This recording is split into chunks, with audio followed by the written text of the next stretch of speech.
I believe this is the land of opportunity.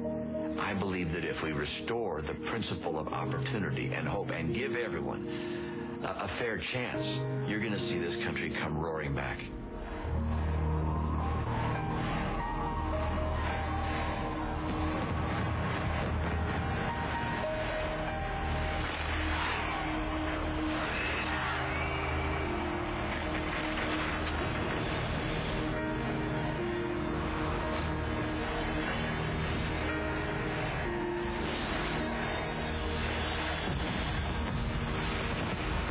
You can never predict what kind of tough decisions are going to come in front of a president's desk. And if you really want to know how a person will operate, look at how they've lived their life. They were asking me about what's going on with, with what happened with the scandal and what my opinion is of if we can pull this thing off. And I said, yeah, it's gonna be just fine. And he said, how do you know? And I said, because I just met Mitt Romney. People were afraid. People were thinking that something terrible could happen. After 9/11, the way we looked at these events changed drastically. More so than any Olympic Games, the world was really watching this one. How was the United States going to respond? Could they put on an Olympic Games?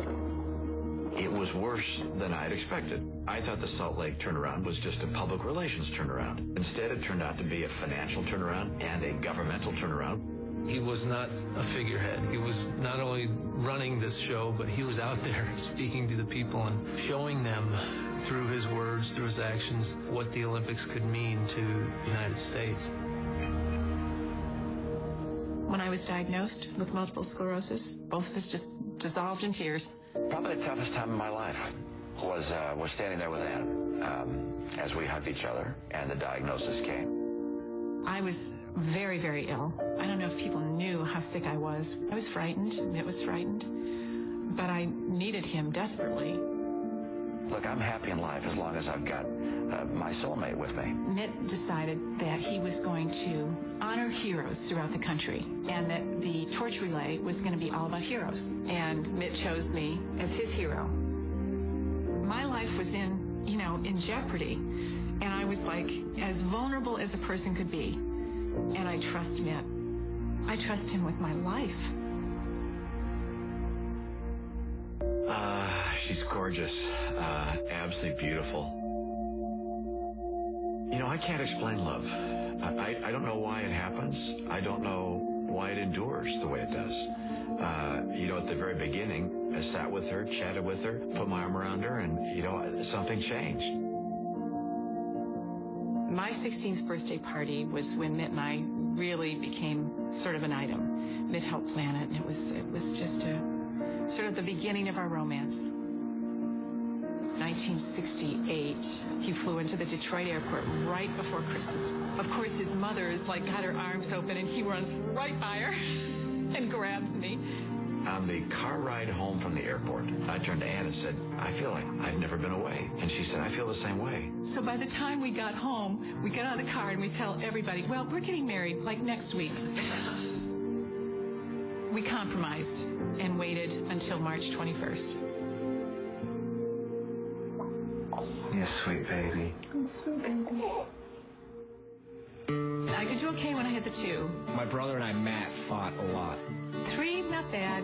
4, it got to be a little much. Hello, Ben! Oh my gosh. Very rambunctious. You guys are now going to put your daughter on this mud. Oh, here I am. Telling everybody what to do. And then with the 5th one, and Craig was my active child. He was a handful. Craigie! Hi! Oh, Craig, don't squirt me!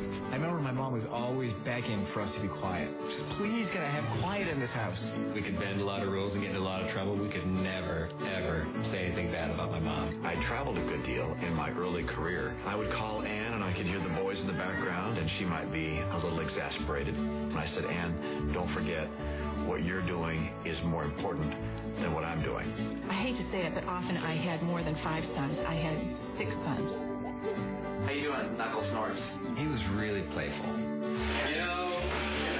It's like, Mitt would would walk in the door after work, leave the briefcase at the door. That was it.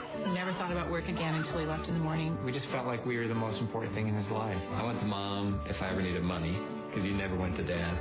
He was way too cheap. My dad didn't have the right bulb, so he replaced it just with whatever bulb he had. The problem is it sticks out way too far and blinds you as you cook. So he just solved that with some tin foil and duct tape. I've been poor. I've worked from the time I was 12. I know what poverty is. I've been up through it. For Mitt, I think he idealized his father. He really was his hero. In the summer, my dad used to pack up our family and take us to the great national parks. It was during those trips that I fell in love with America.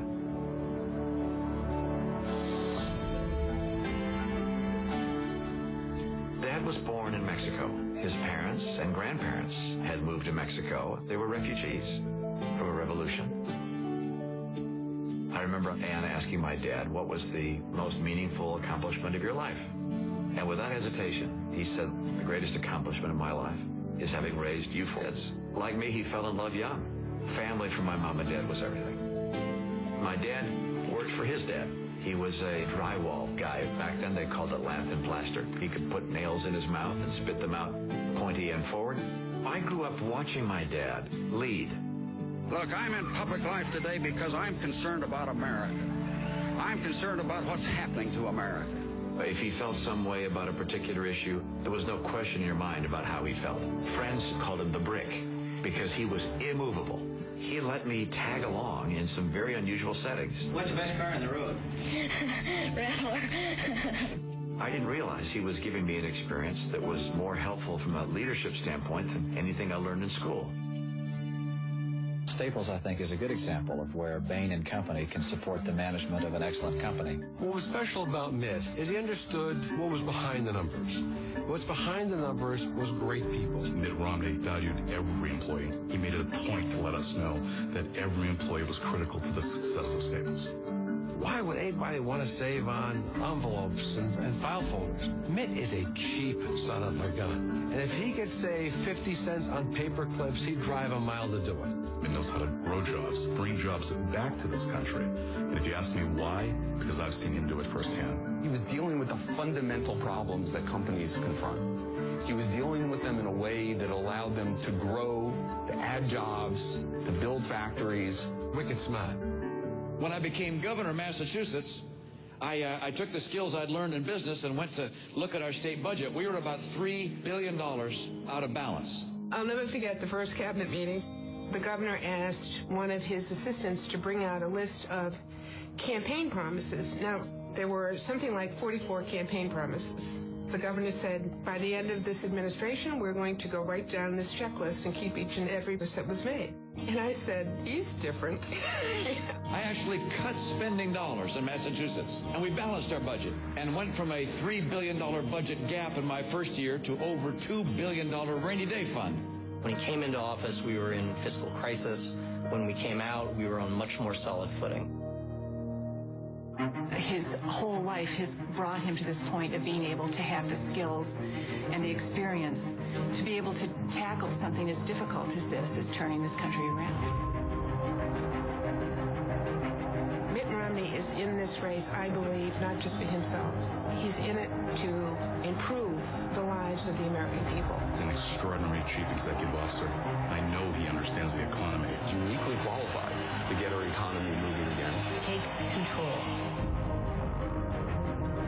He's not a stuffed shirt guy. Charismatic. He is rock solid. An authentic leader. His values are so strong. He's a man of faith. Extraordinary character. Cares about the lives of those with voices that are unheard. An amazing, humble man. I think he has a great deal of pride and love for this country. Finds a way of turning adversity into opportunity. He knows he's one of the only guys that can do what it's going to take to turn this country around.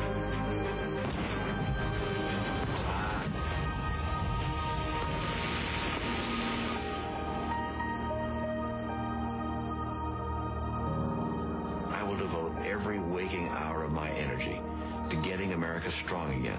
That's what an American president has to do.